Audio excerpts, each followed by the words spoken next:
A ver, mi querido Jordi, te voy a leer un pedazo de Grillo, bueno, bastante nostálgico y duro, pero sin reír. Ni reírme. Te voy a hablar a través del reflejo de la luna. Mientras la luna se retorcía, disputando a las nubes su punto de observación, se acercó al grupo formado por Peralta y sus camaradas una mujer que traía una tea de bagazo de caña impregnada de aceite. La luz viva y el olor penetrante daban claros indicios de la mixtura. Era una pobre vieja vestida de harapos, con los cabellos entrecanos y la boca de expresión angustiosa. Caminaba encorvada. Con la tea iba examinando el suelo, las ensanadas de las veredas, los huecos, los bultos y hasta las sombras indecisas que se esfumaban en los matorrales. Cuando se encontraba un cadáver se detenía sobresaltada, alumbrando sus facciones y decía, ¿será este? ¿Será este? Otras veces examinaba con atención los cadáveres, volvíalos para contemplarles el rostro, intentaba distinguir el color de las blusas entre la mugre y la sangre. Unos se encontraban desfigurados sobre toda ponderación y era imposible reconocerlos. Qué instantes tan fríos para el alma de la vieja. Vacilaba, se detenía con los ojos fijos en el cielo y gemía con gemidos agotados, empobrecidos, de perro miserable que no haya asilo en ninguna morada. Este será, este será, y se alejó en busca de su muerto, murmurando oraciones ininteligibles. Eso es una parte de esta autobiografía Enséñala. del señor Maximiliano Grillo, que se titula Emociones de la Guerra. Ya vi que pondrá La el foto título. respectivamente, ¿no? Del libro para que también las personas interesadas lo busquen por su Está lado. en PDF en internet, por si desea. El día de hoy vamos a tocar justamente este primer perfil histórico sobre el señor Maximiliano Grillo. Antes de eso, pues ante todo, este es un libro bastante movido, ¿no? Las palabras no son aquellas de un político o una persona que narra la batalla a través de lo militar, sino ante todo es un poeta que recuerda lo que fueron sus emociones en esta guerra, ¿no? Sí. Esta es una novela autobiográfica, entonces no son memorias per se, pero sí mete sus tintes poéticos, artísticos, literarios. eh, y sí, no es algo como, no sé, sin sabor, como nada más narrando una cronología de eventos, sino realmente su vivencia. Sí, esto no es un relato detallado de lo que fue la campaña de Santander, que fue este acontecimiento en lo que fue la guerra de los 1000 días, que fueron varios años, y no es un relato minucioso de de estas epopeyas, de batallas, de héroes, de también de verdugos. No, al contrario, realmente ante todo es una memoria que lo que termina es rememorando el conflicto desde unos motivos estéticos. Y realmente uno sí lo siente mucho a lo largo que lee diferentes cuestiones que pues Grillo revive, ¿no? Sí, Pero que Grillo revive a través de Jorge Peralta. sí, es el personaje principal. Va a ser su alias durante toda esta novela. Le van a acompañar dos compañeros, valga la redundancia. eh, Luis, Luis Solano y Carlos Ríos, que no sabemos si eran compañeros, pues, reales. Sí, no sabemos realmente si ellos existieron o si son de pronto una fuente de inspiración, pues, valga la redundancia, de personas reales, o si simplemente son personajes ficticios que acompañan la narración. Yo creería que no en lo personal, Sí. sobre todo lo que viene siendo la narración de la muerte de Carlos, ¿no? Ujú. Que es bastante dura, emotiva. Sí, dramática. Pero ante todo es esto, es unas memorias en las que un hombre que en ese momento estaba preso cuando escribió el libro, sufre, recuerda, pero intenta también comprender qué fue lo que sucedió y sobre todo qué fue lo que sintió Ujú. después de tantos años. Es duro realmente el libro, en sus descripciones, en la manera como aborda el dolor, la violencia, lo que viene siendo también las cosas que Grillo ve. O sea, Sí. hay un momento en donde él habla incluso cuando, si mal no estoy en cuál batalla es, creo que es en Palo Negro, que incluso son cientos de personas, desfiguradas la gran mayoría, atravesando un campo de lodo. Sí. O Son imágenes muy fuertes. cuando pasa por un hospital y, y siente que, pues, no dan abasto los médicos y ve cómo la gente sufre en ese hospital improvisado, por decirlo de una manera. Y narra pues la parte de los heridos, tanto del bando liberal como conservador, porque en ese hospital había ambos. Y muestra, pues, la tristeza, la desesperanza que había también, como hay en esta guerra, y yo, pues, creería en cualquier guerra que, pues, ninguna guerra es bella para nada. Sí, y sobre todo es muy interesante el momento en el que él escribió estas memorias, ¿no? Porque lo que tenemos es entre 1903 y 1904 un Grillo que está preso, porque él cae preso en la En el contienda panóptico.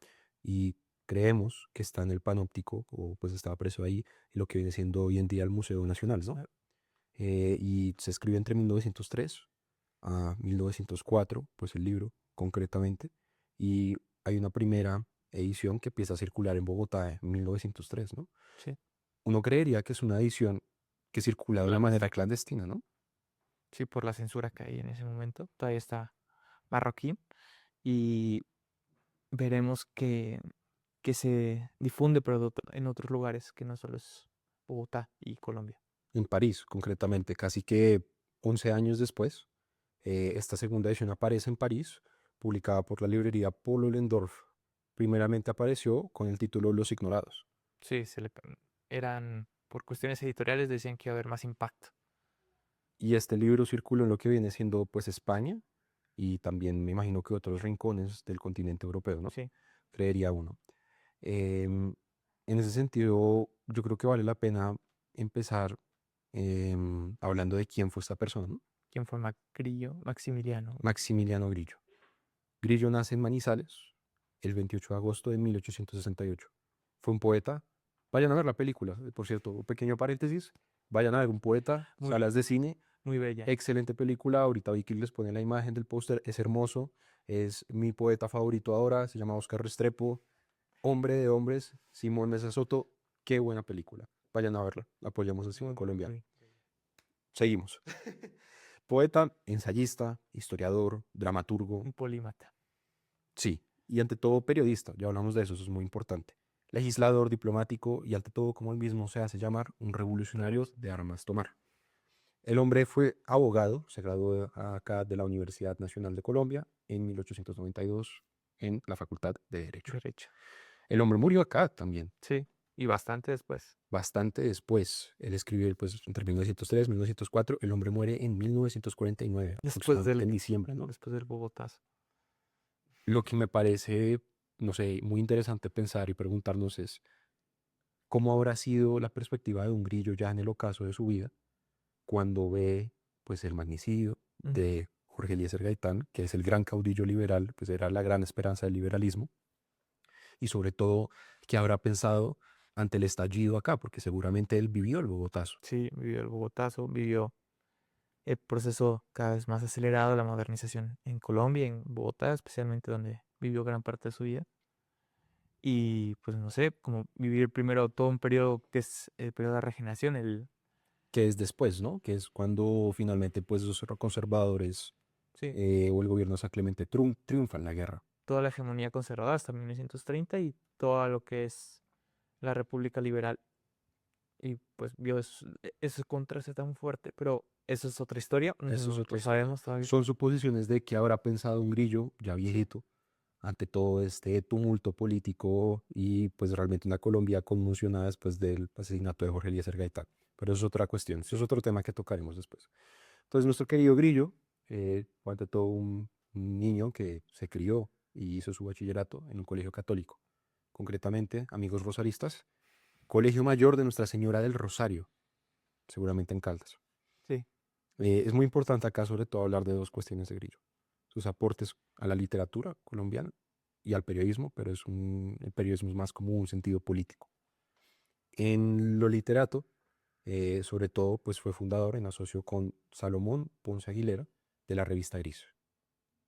ok. Pues de que vas a mandarte el chiste, No, no, es muy burdo, no, ¿no? no. Porque la revista era Gris. Dios mío. Se le atribuye a esta revista ser de los pilares realmente del movimiento modernista en Colombia.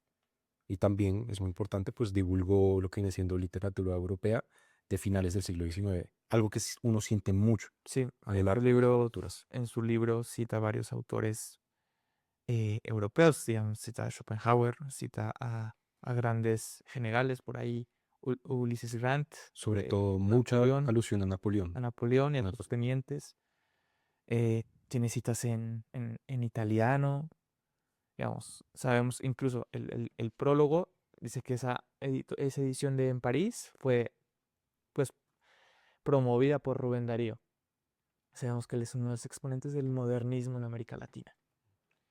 Y sobre todo lo que nos dice esto es que ante todo Grillo pues era una persona pues, sumamente educada Sí. y conectada realmente con las altas esferas de la cultura y la sociedad en general, yo creo que en Bogotá puntualmente, y con círculos de pensamiento muy pues propensos a lo que viene siendo pues influencias estas de estas corrientes europeas de pensamiento, a la literatura europea de finales del siglo XIX, pero sobre todo a círculos políticos liberales.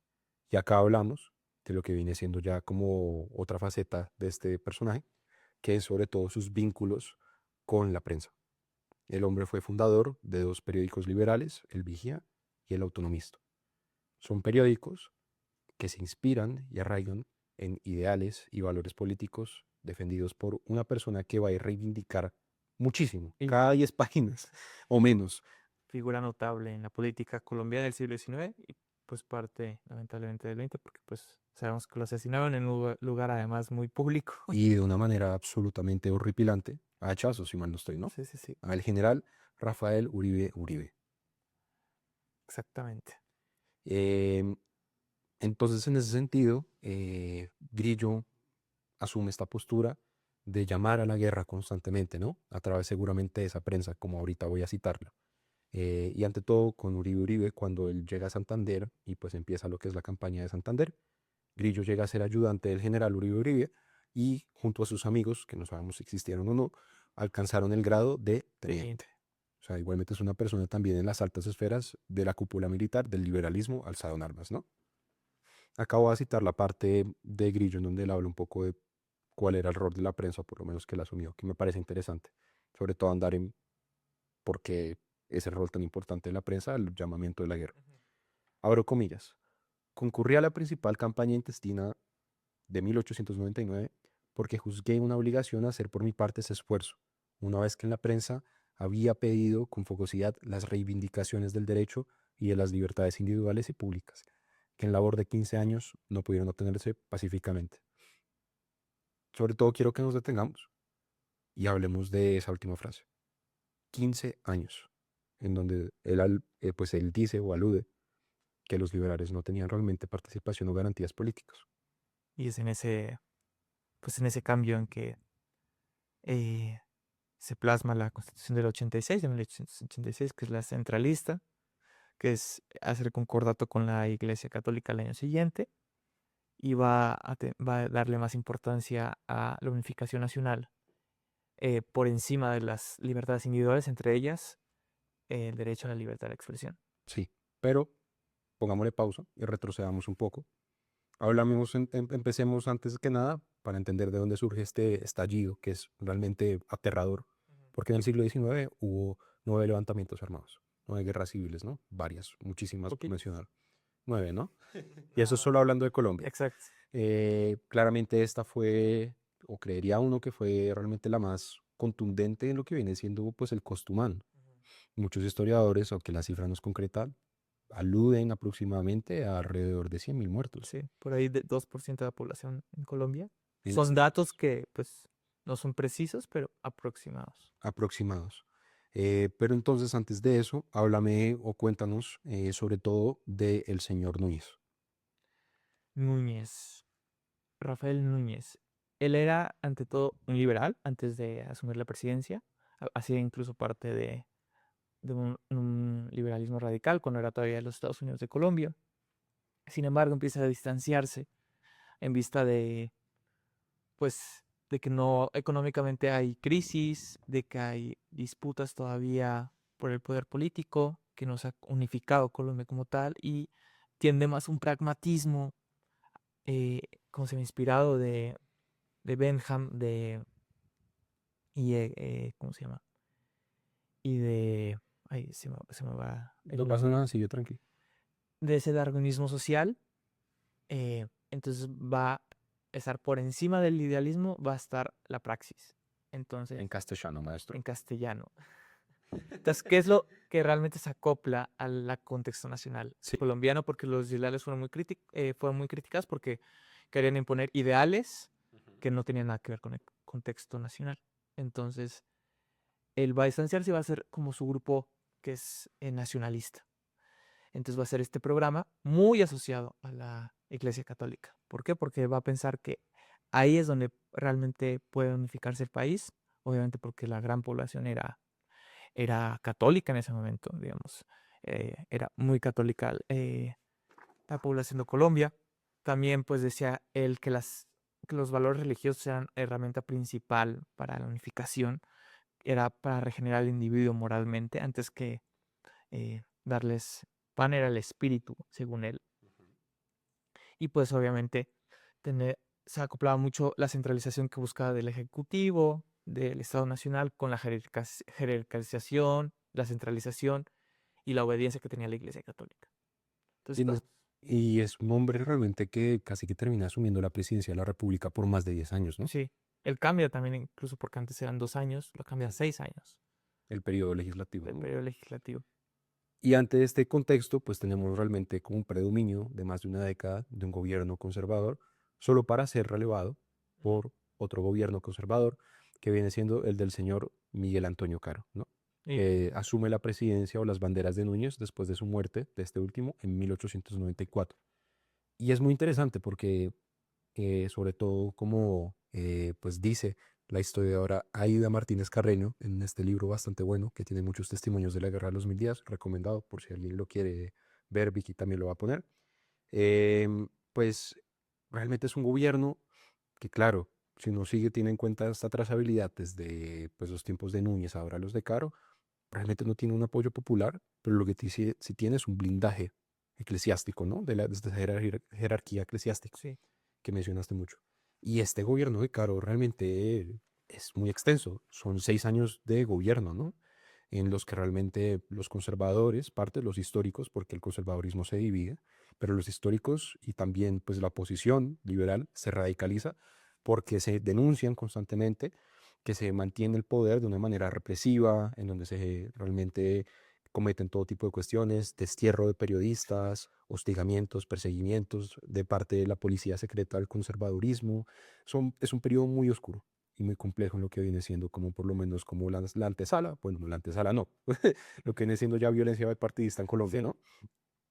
Entonces realmente el contexto, por lo menos del liberalismo, también es muy difícil, porque no hay participación política. no. Tampoco hay garantías de realmente poder incidir en las políticas públicas del país o poder tener un poder real. No, ya pasar a ser una república centralista, ya el presidente elige a dedo tanto los gobernadores como los alcaldes de cada departamento. Ya no son estados, sino departamentos. Entonces, pues ningún departamento queda siendo liberal. No, Incluso Santander, que es extremadamente liberal de tradición, queda siendo conservador. Entonces ya no tienen ni en la asamblea, nada, tienen dos personajes, que está Rafael Uribe y Luis y Robles. Luis Robles durante durante más de esa década.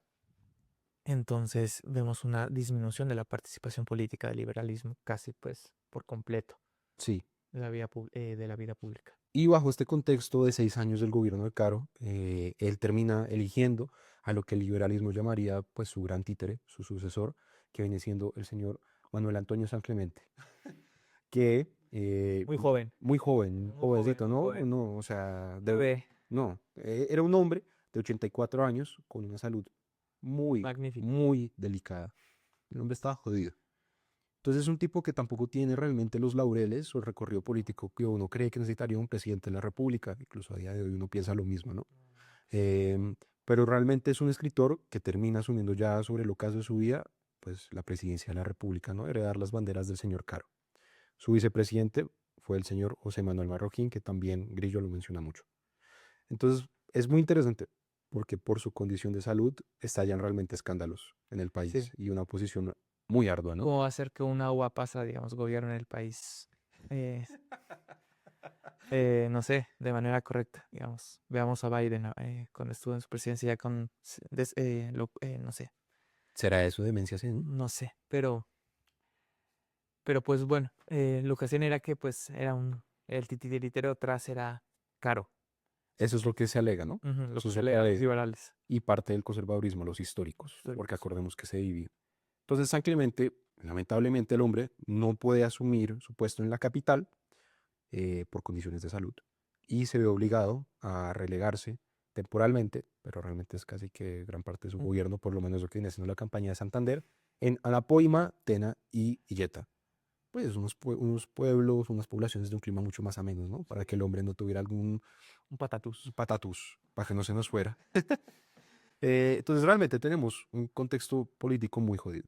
San Clemente está alejado del juego político, Está alejadísimo de la capital por lo tanto del Congreso de la República y y aún más alejado de Santander, ujú, que es donde está ya la revolución que vamos a narrar ahorita. Entonces es el panorama político. Tenemos a un señor de 84 años con problemas cardíacos en la presidencia de la República. Y obviamente la oposición política no, o sea, estalló sí, sí, inmediatamente. sí. Por lo menos se relata mucho que esta oposición estalló en la Cámara de Representantes en una multitud de protestas auspiciadas en gran parte por el partido, por parte del Partido Conservador, los Conservador. históricos.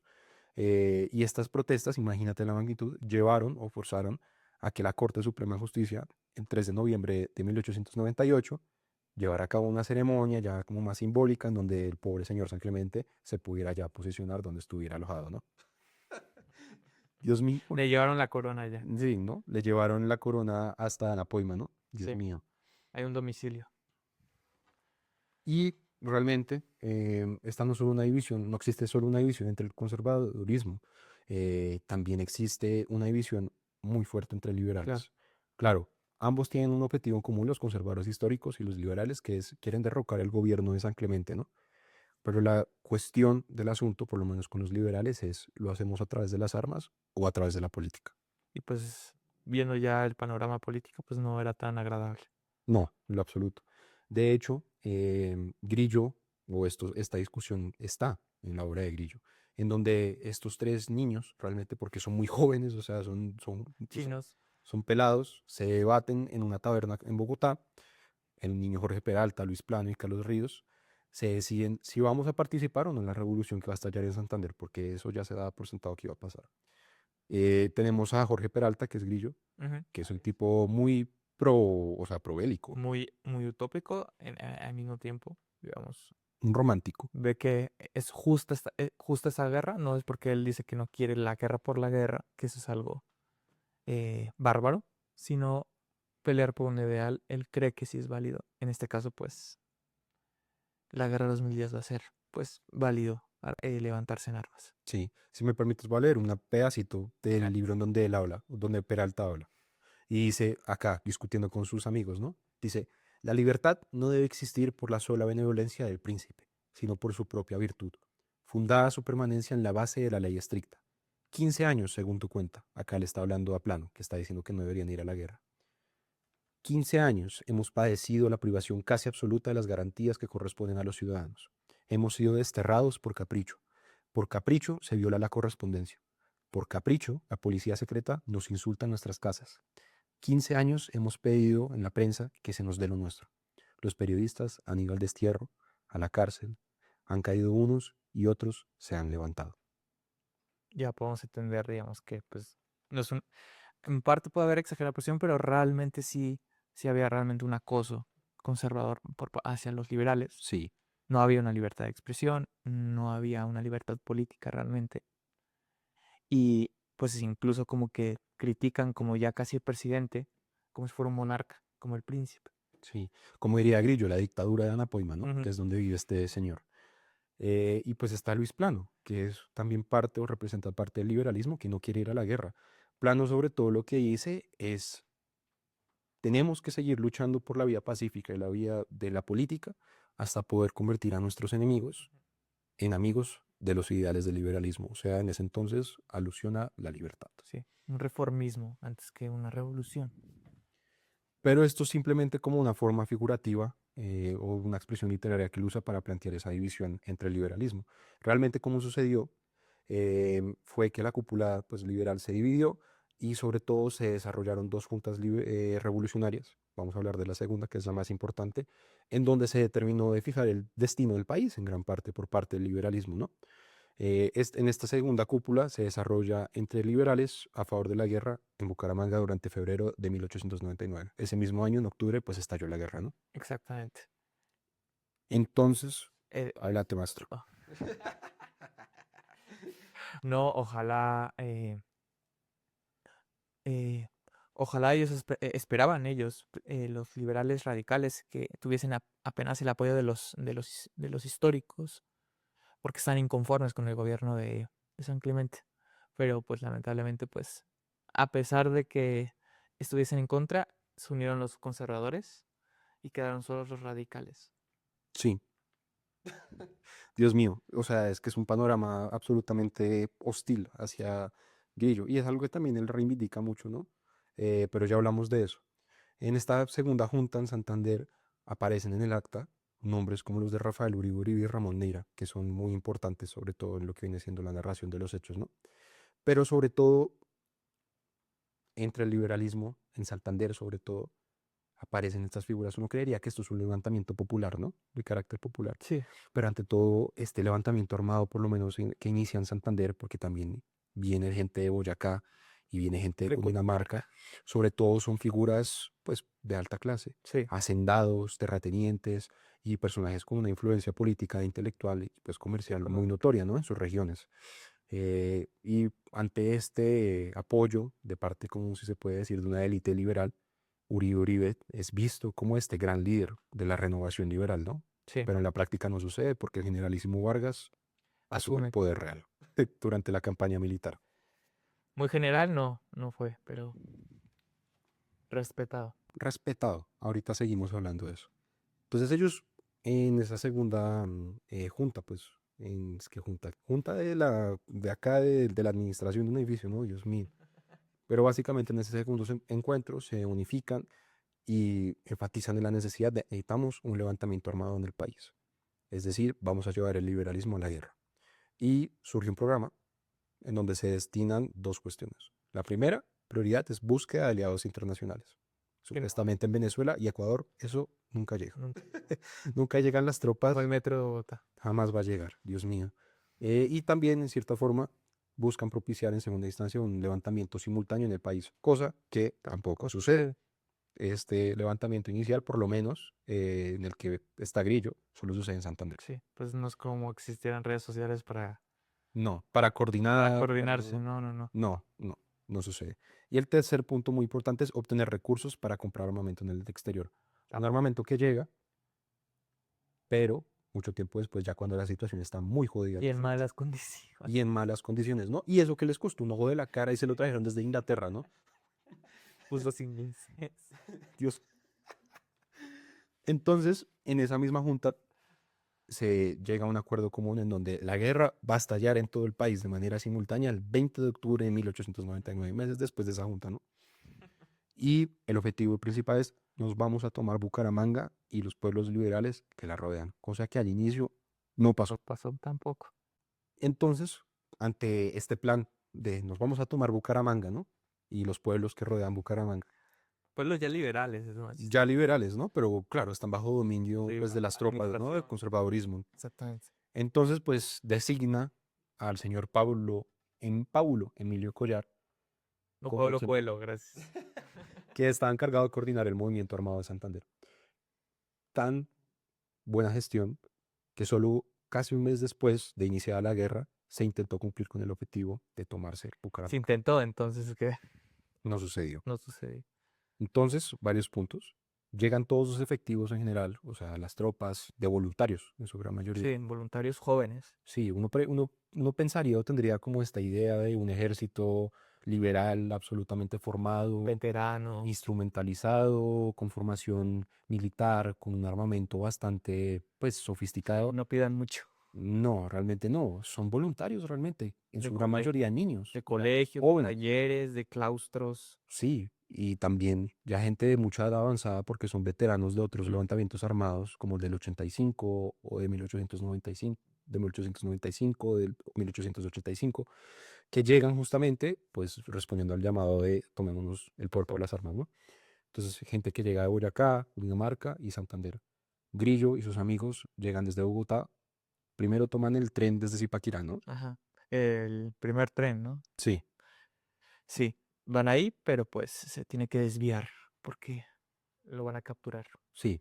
Unos agentes de la policía secreta los quieren capturar y finalmente lo que viene siendo Boyacá, agarran pues en general todos con diferentes voluntarios y agarran en caballo hasta Santander.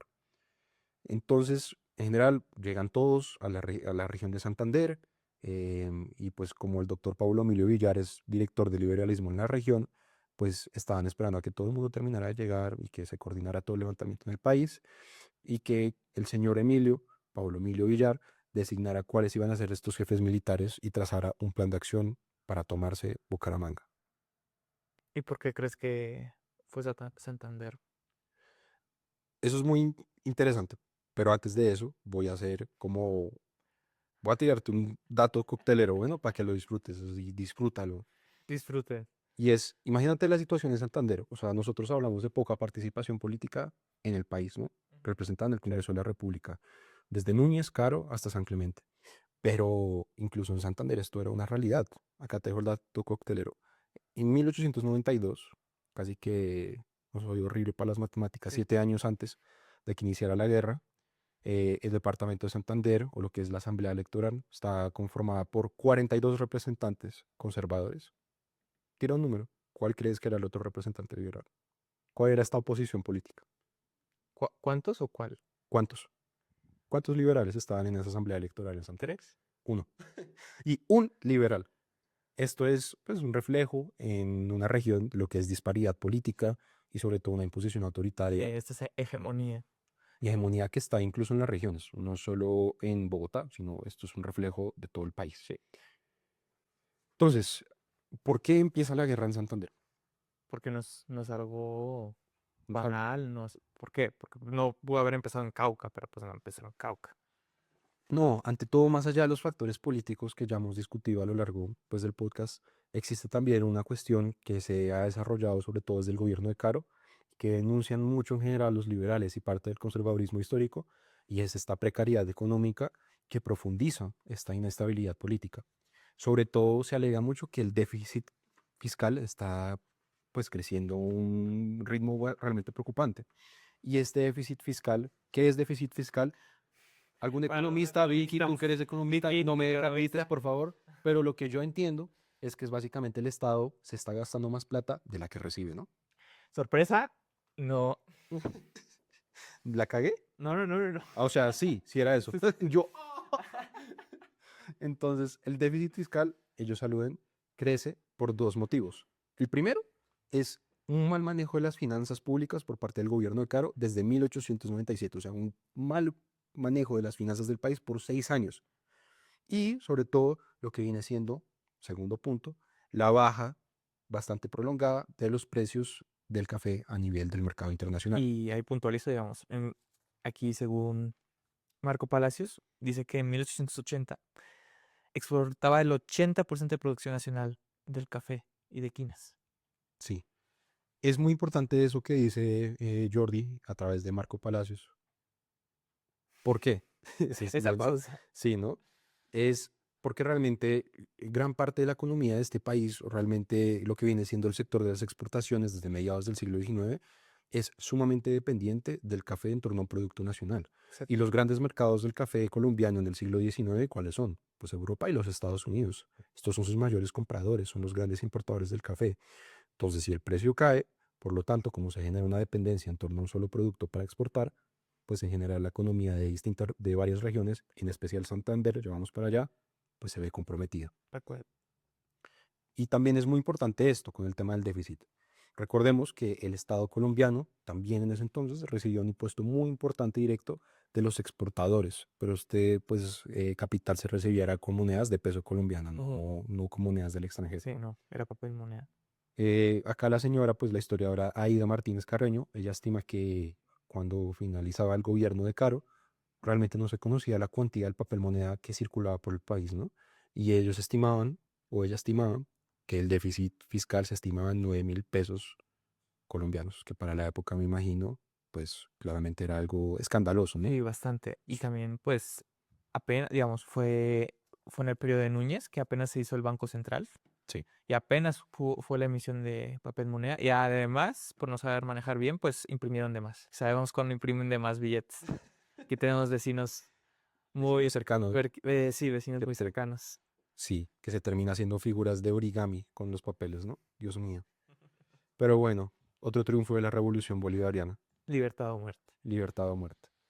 La guerra, entonces, ¿por qué esto empieza en Santander? Es importante haber mencionado esto del déficit fiscal y del café, pues porque, Dios mío, en Santander en ese entonces, gran parte de la productividad económica de esta región estaba supeditada al cultivo y a la exportación del café. Sí. Y también artesanos, muchos artesanos había en ese sector. Sí, y sobre todo también en Santander, pues era muy propenso a que el comercio se desarrollara en monedas extranjeras. Y estas, pues, como si cae el peso colombiano, pues se encarece más la moneda extranjera, ¿no?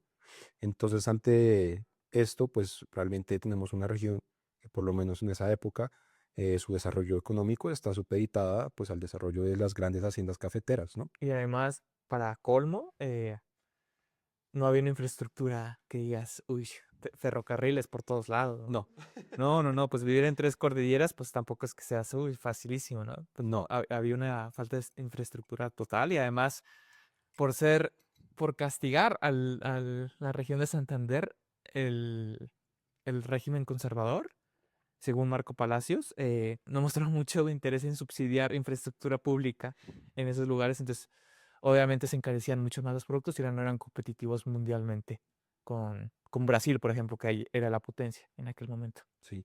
Y en pues Santander concretamente, pues estas haciendas cafeteras bastante grandes están en un municipio que también Grillo menciona mucho, que es al noroeste de Bucaramanga, que es Río Negro.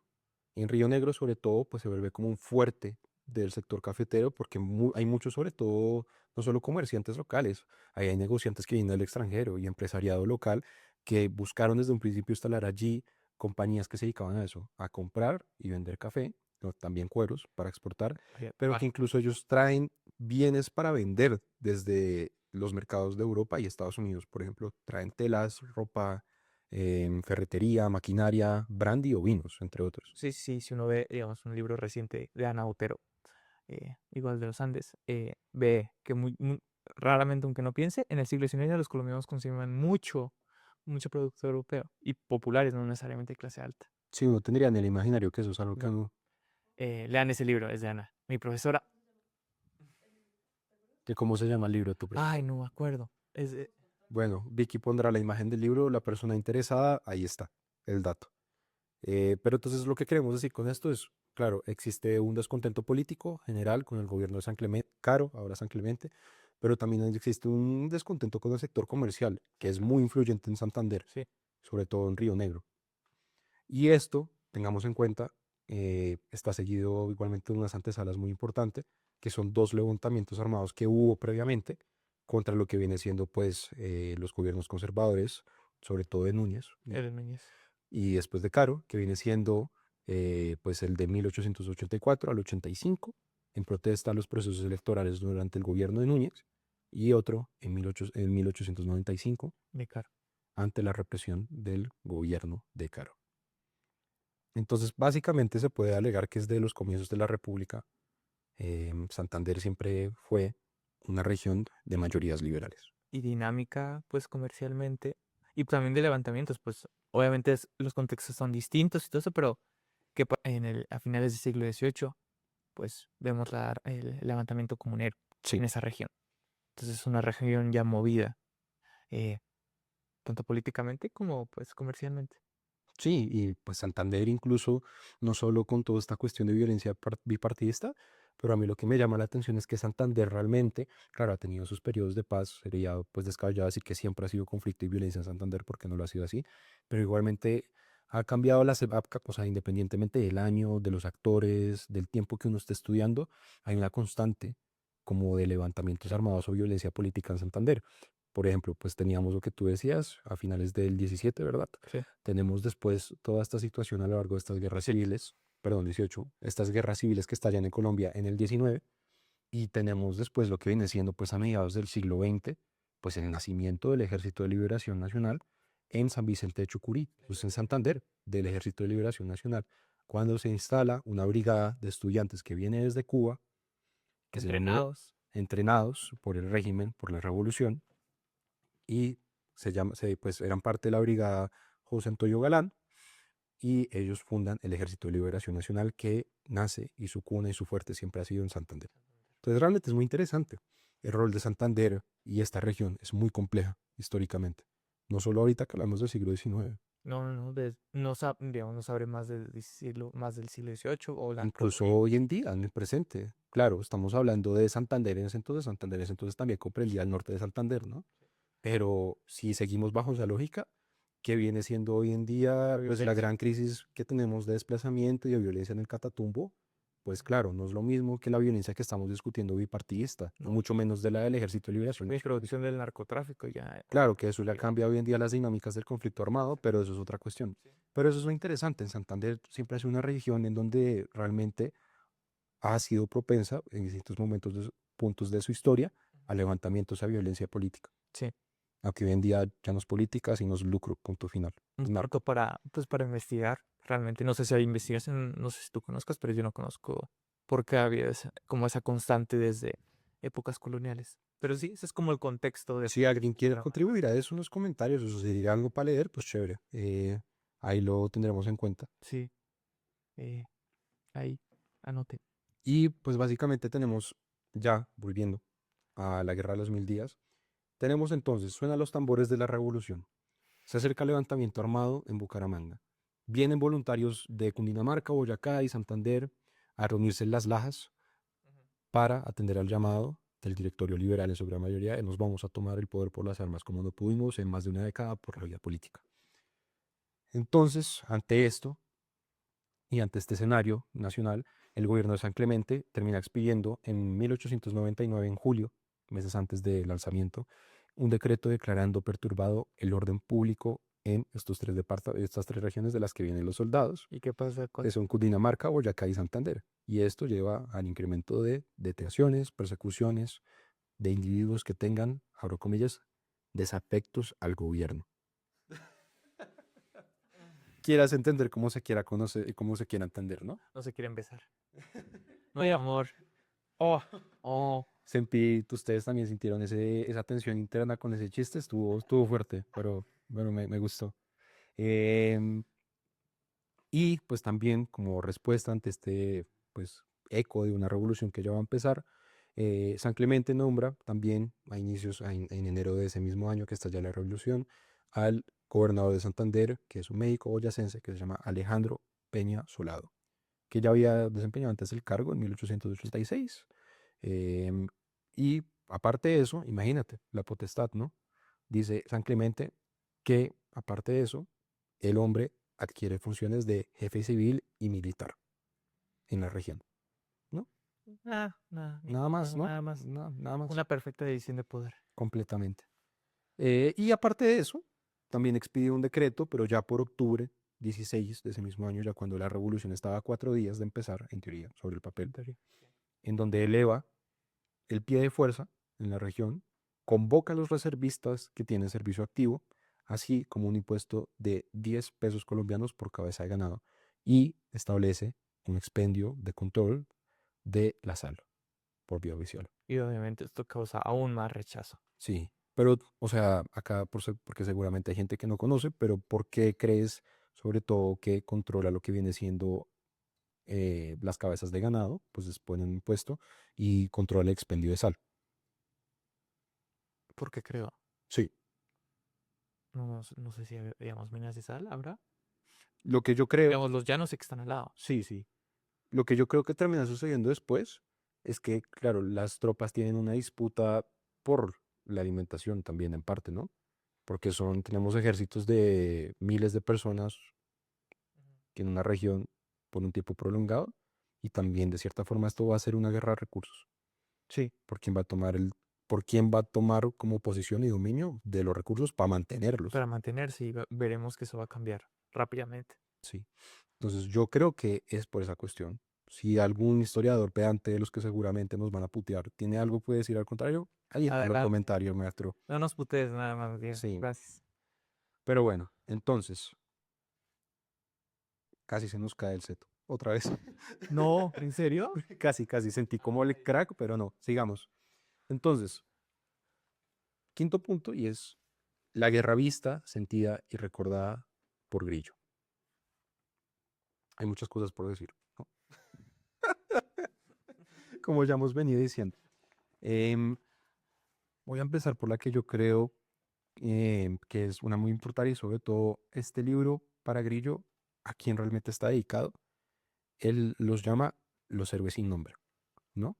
Estos personajes anónimos, estos niños realmente que dieron su vida por la revolución, pero que finalmente fueron olvidados, por lo menos en ese momento que él escribió el libro, que está en prisión, por las páginas de la historia oficial. Entonces lo dedica a estos héroes sin nombre, soldados anónimos, ¿no? Anónimos.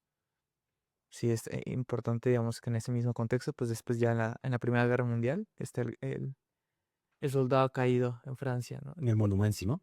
Ajá, en el Arco del Triunfo. Muy importante. Sí.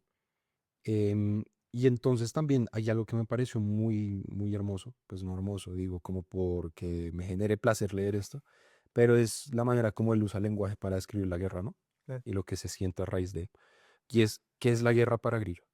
Y creo que también conecta bastante con esto del soldado anónimo, Ujú. si me permites. No, adelante. La Abres guerra, comillas. abro comillas, no estoy haciendo plagio. La guerra es de psicología misteriosa. El alma de las multitudes es incomprensible. ¿Por qué las voluntades se combinan para el sacrificio? ¿Y qué consiste el lazo que las une y la fuerza que las guía? Por honor, por deber, se dice comúnmente, mueren los guerreros. En nuestras luchas, nada recompensa la pérdida de la vida. No se celebran fiestas en homenaje a los muertos. Los héroes son anónimos, y el que muere es el verdadero vencido. Dejemos el silencio porque No, pues es algo triste.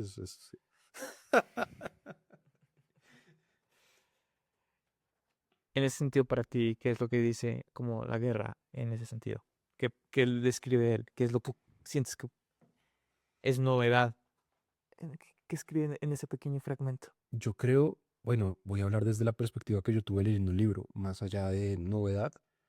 A mí lo que siempre me movió mucho leyendo este libro y que me pareció fuerte es realmente quiénes eran el ejército liberal, ¿no? Quienes estaban en esas filas, ¿no? Quienes vivieron pues los horrores y tuvieron que recordar pues las vivencias de esta guerra. Y ante todo lo que me mueve es que son niños, son adolescentes.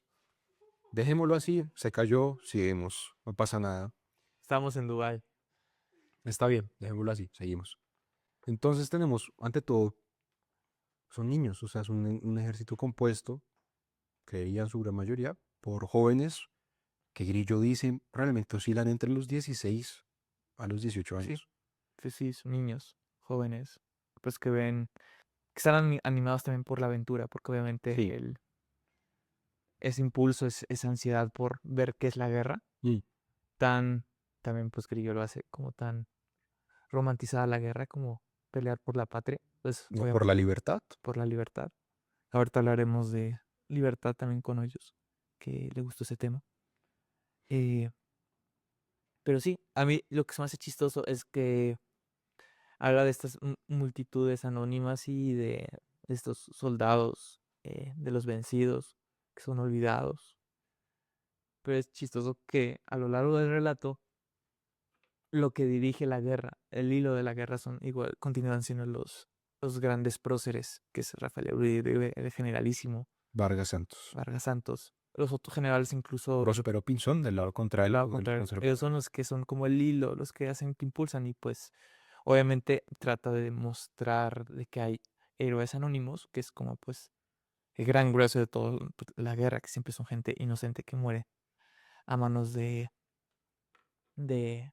pues, dirigentes egoístas y que pues realmente ellos ni luchan a veces en No, el los campos. generalísimo Vargas realmente no. El generalísimo Vargas uno a lo largo de la narración siempre lo ve muy cómodo, Ujú. realmente viendo cómo se desarrollan los acontecimientos y si realmente tener una potestad, un criterio, como diría Grillo, ¿no? Que lo critica muchísimo, le da mucho palo al generalísimo.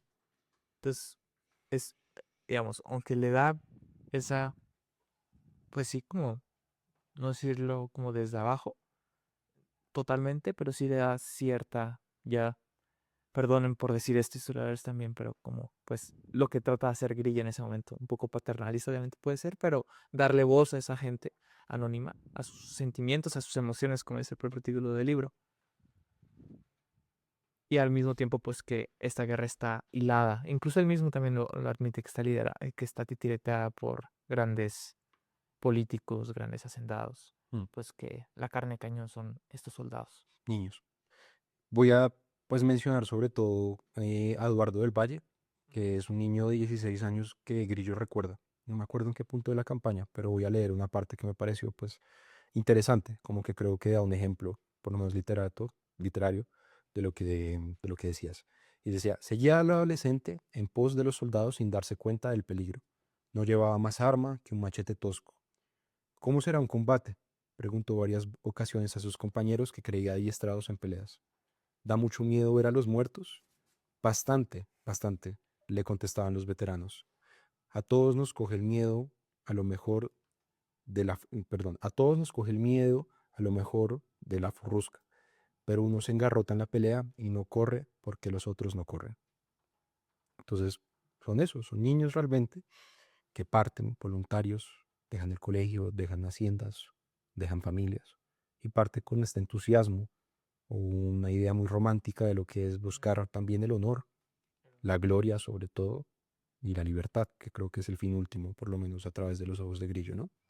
Y estos son miles de niños que vienen de distintas partes del país a tomar las armas y que van para Santander a pelear por eso, por unos ideales que ellos creen justos. Y como tú dices, digamos, son niños que utilizan conceptos tan potentes, tan complejos como es libertad, como es patria. Sí, Entonces podemos ver que pues ese tipo de conceptos que pues se mantienen casi siempre en un debate intelectual, político entre las élites, pues también pues se también es discutido por los propios jóvenes. Incluso yo creo que pues aquí no muestra qué es lo que pensaban como tal, de que era el liberalismo, ni, no, no profundizo en eso. pero pues sabemos al menos de que ellos como tenían una idea de ellos mismos y obviamente compartido con las ideas liberales de los ingleses, de los franceses, pero también pues ellos tenían también pues un pensamiento político, los niños. Sí, y casi que me parece interesante como dice Aida Martínez, y es casi que esto es un levantamiento generacional, ¿no? Casi que es una moción de una generación que ante todo son jóvenes, que al principio parten de clases sociales influyentes y pudientes, que parten hacia la guerra con esos ideales que mencionaban. Por ejemplo, ella dice, son grupos de jóvenes privilegiados, hijos de las grandes familias prestantes y acomodados de cualquier región de las que hemos mencionado, que pretendían conseguir con las armas los derechos que la intransigencia política religiosa les negaron a sus papás y a sus abuelos. Entonces, realmente, ante todo, pues pensemos en lo que es esta sociedad colombiana en ese momento, en el siglo XIX, ¿no? Que es ante todo muy fuerte la división de clases sociales y donde todo lo que vienen siendo ideales, imaginarios o imperativos de raza, de lo que significa o representa un apellido en una región y lo que es la historia de una familia también en determinados territorios o ciudades, y lo que los bienes y la riqueza que ellos acumulan terminan creando distancias sociales entre unos y otros. Y también les terminan brindando más potestad a unos que a otros. Pero estos niños en su gran mayoría son niños de alta clase, De alta clase. Y que obviamente, van a la guerra. Con lo que tienen, hermano, ¿no? Porque no pensaría que van uniformados, van con las carabinas, van con el armamento, pero muchos realmente van o con rifles con escasa munición, con revólveres que les robaron a las tumbas de sus familias, o con machetes. Incluso se habla de con gente que, machetes, de exacto. niños que fueron con chuzos de caña brava o con cabullas. O sea, realmente son niños que ante todo también buscan recursividad para poder participar de la guerra, ¿no? Y obviamente entender que, ¿cómo se dice? Pues mira, en 1880, digamos, sabemos que todavía Colombia es un país enormemente rural, agrario. El 80% de la población vivía todavía en poblados rurales y en el propio campo. Y pues obviamente la actividad principal era el campo, económicamente hablando. Y pues obviamente vivían con métodos allá de agrarios sin tecnología, entonces eran, ¿cómo se dice?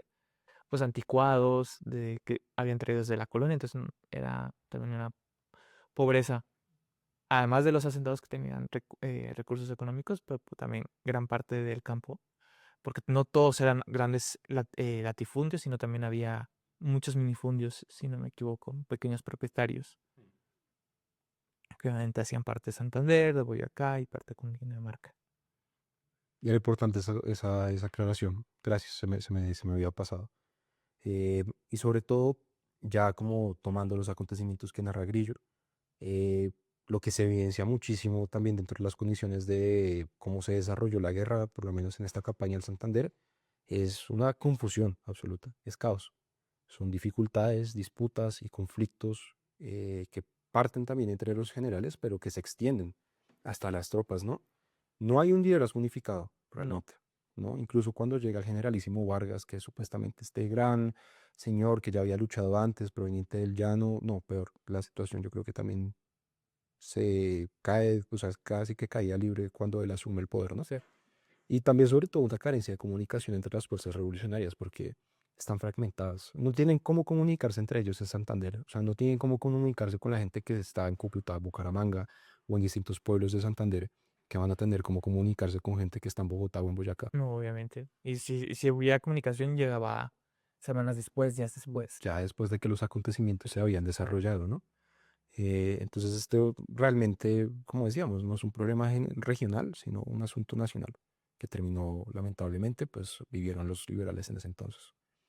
Em, Sobre todo, empecemos o partamos de La Lajita, que yo creo que es este punto clave en donde supuestamente se reúnen todos estos revolucionarios que vienen desde Boyacá, Cundinamarca y Santander, y ahí pues se reconoce al comandante, perdón, al general Uribe por comandante y su segundo al señor Neira. Y acá volvemos a Grillo como Peralta con sus amigos Plano y Ríos. Ahora, Y ahí, ¿qué? ahora comillas. Abro comillas. Y acá partimos o se parta lo que viene siendo la primera gran derrota, que es su intento de tomarse Bucaramanga entre el 1 y el 5 de diciembre de ese mismo año. Y obviamente, pues fracaso total. Y pues tienen que. Casi que estuvieron muy cerca realmente a la victoria, porque entonces en ese entonces pues las tropas del conservadurismo estaban resguardadas en la ciudad, pero realmente las tropas o el grueso pues, de los reservistas, porque en ese entonces no había ejército, No, no. de los reservistas o los voluntarios del conservadurismo no habían llegado a la región. No había llegado el señor Próspero Pinzón ni tampoco González Valencia, que es otro general No, del no. conservadurismo. Y supuestamente no habían llegado los millares de hombres que ellos trajeron consigo, ¿no? Sino que es una ciudad que está pues escasamente preparada para pues supuestamente a lo que ellos pensaban iba a ser la llegada de un ejército liberal sumamente fuerte y coordinado y, y Señor levantado, de los Anillos. y levantado en armas como si fueran los voluntarios del ejército bolivariano de la República de Venezuela ahorita con los norteamericanos. O sea, no esperábamos ese tipo de coordinación, ¿no? Hay una frase muy bonita. La amiga de las libertades, acá estamos hablando de Bucaramanga, ¿no? La abnegada nodriza de la revolución, la que ha ganado para el lema de su escudo limpios adjetivos. En el centro de la plaza principal se alza la estatua de bronce de Santander, el organizador de la victoria y de la república. ¿Quién les hubiera dicho a aquellos jóvenes admiradores del patricio que pronto los sitios recorridos serían teatro de feroz combate y que la efigie allí presente recibiría un balazo en la cabeza, calificado por un adversario de la libertad de balazo simbólico? Entonces es muy interesante también esa perspectiva de lo que representa estas ciudades Sí, para las huestes, ¿no? Para los voluntarios liberales que van a llegar a tomárselas. sí, obviamente. Y la figura de Santander como, pues, figura liberal, pues, principios de la vida republicana, obviamente. Después de la Después de independencia. la independencia, sí. Y de esto pues fracasan en lo que es este intento de la toma de Bucaramanga y las tropas también bastante bajas en moral son relegadas al cerro de Tasajero. Tasajero es pues como un territorio muy cercano a lo que viene siendo la frontera con Venezuela. Pondremos estos sitios porque realmente sí es un poco complicado Sí, sí. situarla. Sí, entonces vi que ahorita cuando los mencionemos pues va a poner las imágenes para que ustedes puedan ver.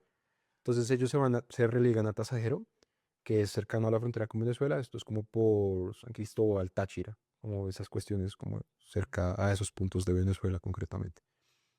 Y las condiciones en las que se empieza a desarrollar la guerra son inhumanas, realmente. O sea, unos están desmoralizados por la huida de Bucaramanga. Casi que están empezando a ser acorralados por las fuerzas conservadoras que empiezan a llegar a Sí. Cúcuta, ¿no? Y no pueden pasar a la frontera con Venezuela. No.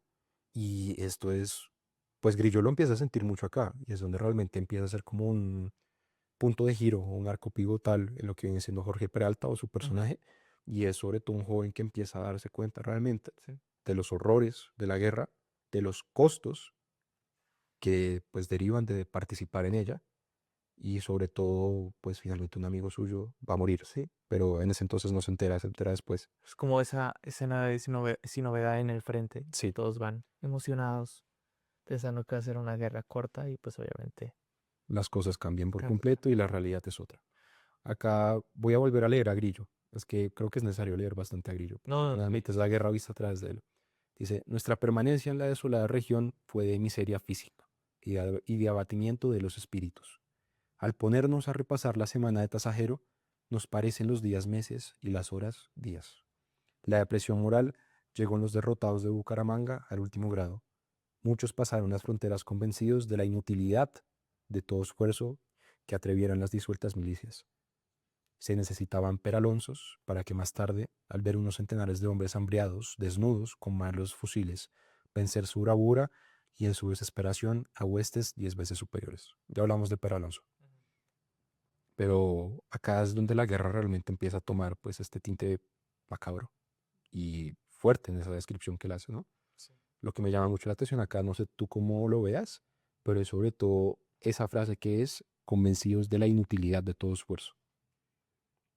Sí, como que ahí se una contradicción, siento que hay como del ideal y de la realidad, que al principio vemos que quiere ir a la guerra para defender ciertos ideales, pero realmente es necesario morir por esos ideales, digamos, pone primero la vida o el ideal, y pues obviamente aquí se ve como contradicho, digamos, confundido, porque obviamente ve pues enfermedades, ve pues sangre, ve sufrimiento. Entonces obviamente eso cambió para él totalmente el pensamiento que tiene uno sobre la guerra.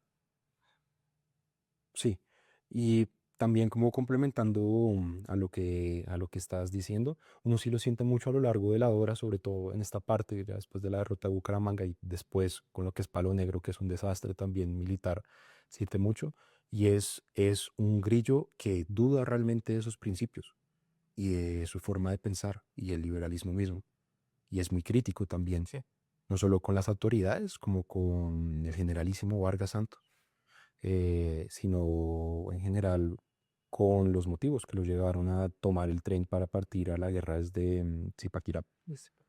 Y es muy interesante cómo empieza a desarrollarse ese cambio de perspectiva, ¿no?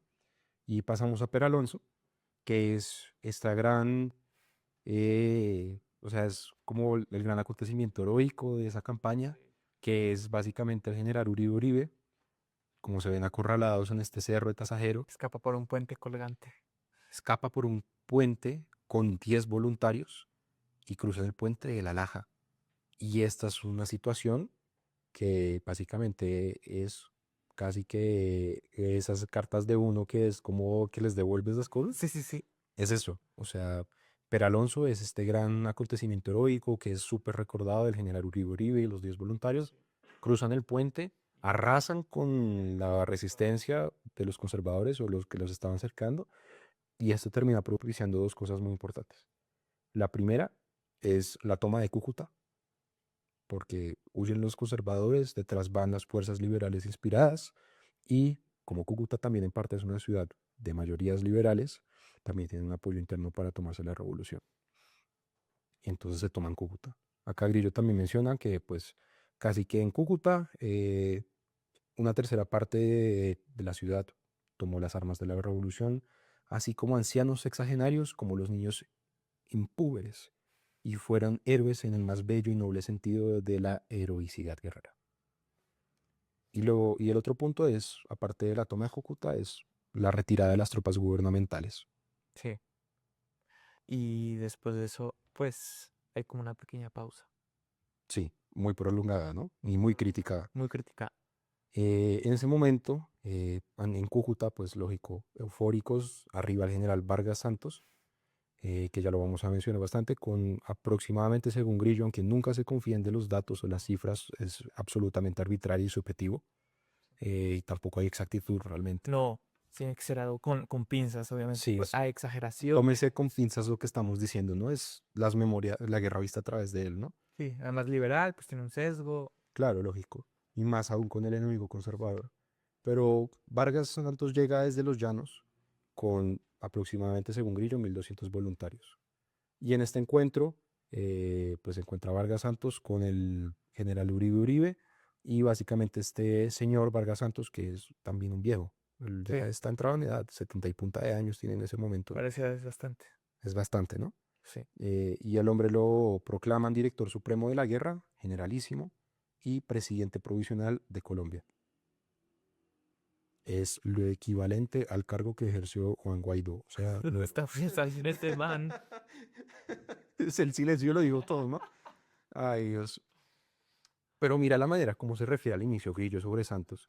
Él dice, a modo de un profeta que abandonaba su reino, la gruta donde todas las verdades lo visitaron y todas las contemplaciones interiores le enseñaron su doctrina. El anciano Vargas Santos, ahí énfasis es en anciano, aparecía con aureola de patriota prudente, de sabio sencillo, de corazón bueno, habituado a sentir con nobleza y a orar con generoso impulso. Sí, si fuese un apóstol, como si Sí, fuera ¿no? eso. Pero de Sí. apóstol se volvería casi que demonio para Grillo, ¿no? Ya vamos a eso. A mí hay algo que me llamó muchísimo la atención y creo que es importante detenernos antes de seguir como con eso, y es el papel del clero o de la iglesia en lo que es esta campaña de Santander. Grillo los menciona Ujú, y Grillo tiene posturas sí, que uno no pensaría que son las que tiene realmente en cuanto al rol de la iglesia y de los sacerdotes, que a mí me pareció muy interesante, sí, muy interesante. muy interesantes. O sea, para Grillo realmente no se opone radicalmente al clero o a la iglesia católica No, en Colombia. para nada.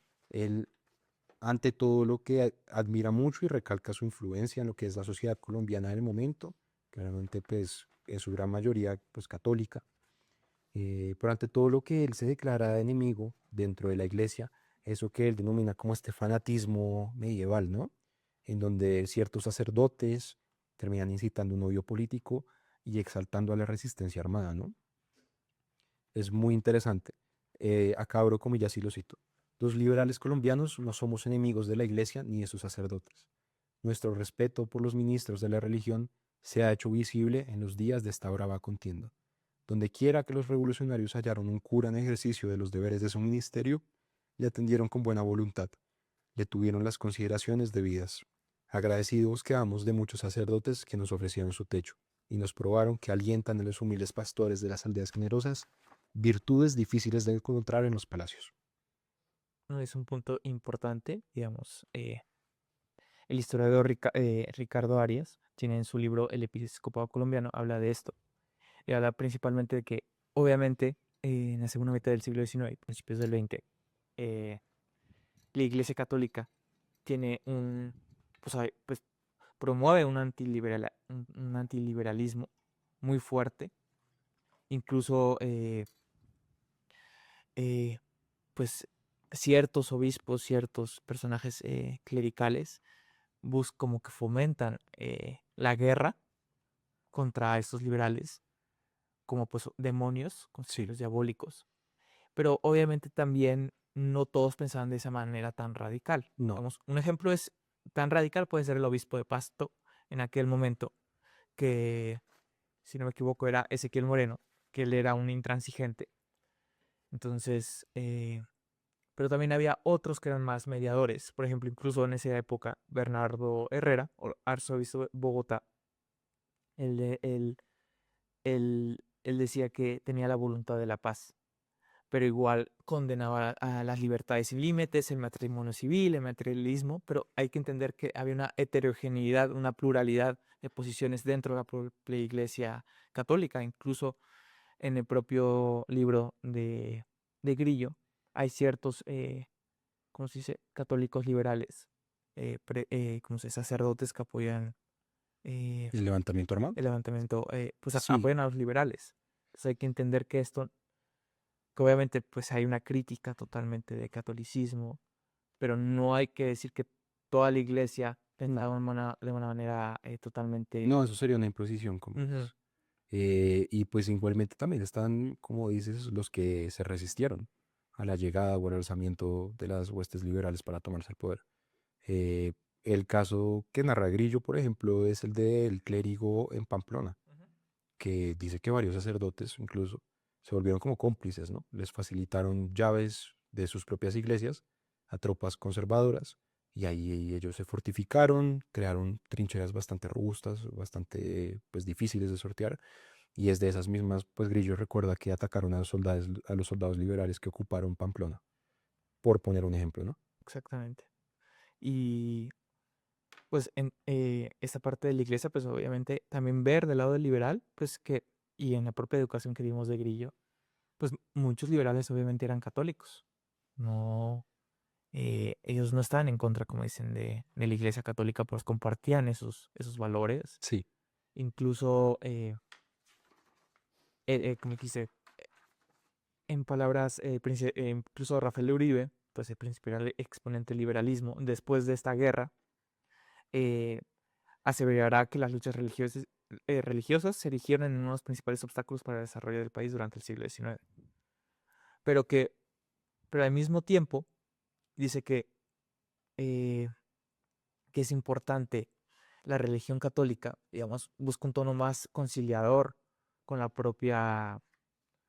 con la propia iglesia, pues ve eh, que esos antivalores que son liberales para unos, eh, también los católicos son valores y son importantes para la moralidad Mm. del país, porque él también ve como identidad nacional el catolicismo.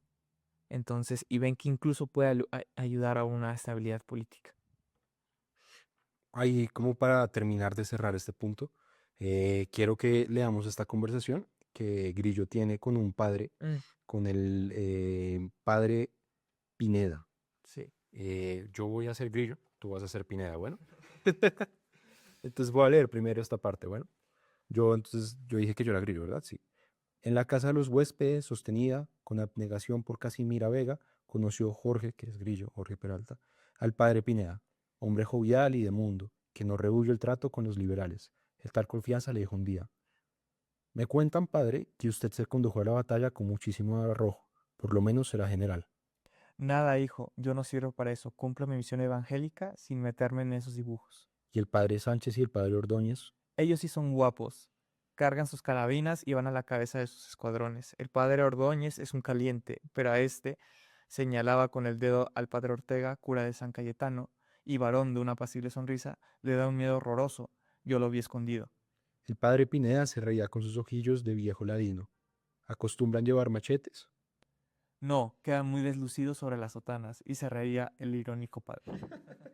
A los católicos fervientes, insistió, el espectáculo de los sacerdotes armados debería causarles un mal efecto, algo semejante a lo que sentiría uno si viera a la novia al frente de una banda de tambores tocando el redoblante. ¿Qué? Eso es verso, purito verso. Los hombres somos hombres. A unos nos gusta el dinero, a otros el amor a la guerra, a algunos muchas cosas juntas. Al padre Ortega no le gusta sino decir su misita. Patrocinado por el padre Camilo Torres.